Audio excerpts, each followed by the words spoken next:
नमस्कार। आज म तपाईहरुलाई मेरो एउटा अनुभव शेयर गर्छु।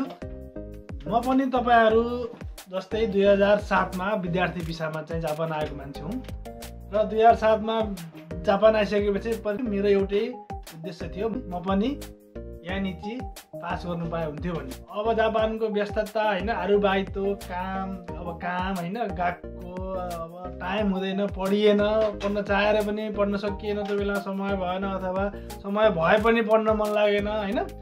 र त्यसो गर्दै विद्यार्थी जीवनकालमा यानिची पास गर्न सकिएन।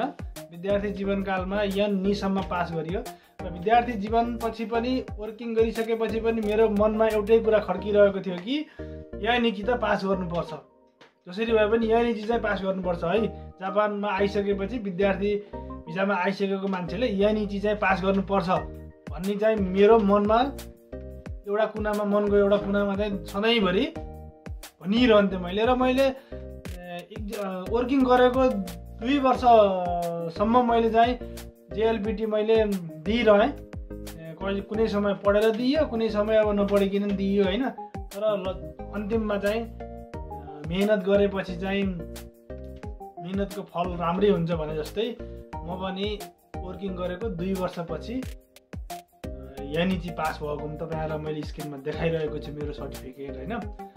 त्यो भएको भए तपाईहरु पनि यदि अब वर्किङ गरिसक्नु भएको छ, जेएलपिटी यानिची अथवा यान्नी तपाईलाई लिनु मन छ भनेदेखि चाहिँ तपाईहरुले पनि कन्टिन्यू तपाईहरुले आफ्नो लक्ष्यप्रति चाहिँ कन्टिन्यू दिइरहनु होला। तपाईहरु पास हुनुहुन्छ एकपटक न एकपटक। अब एक्जामै दिएन भने त फेल र पासको त कुरै भएन हैन।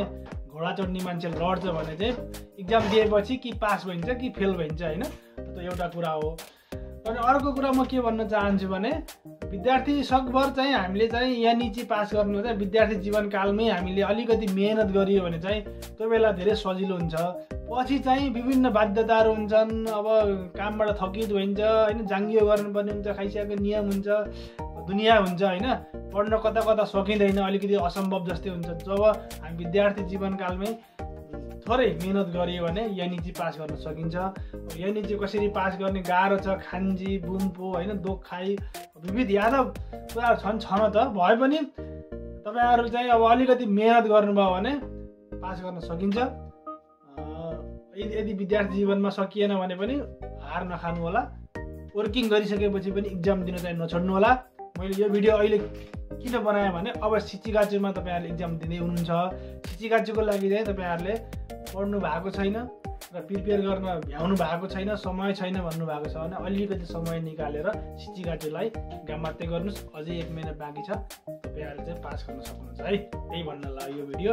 हस्त नमस्कार।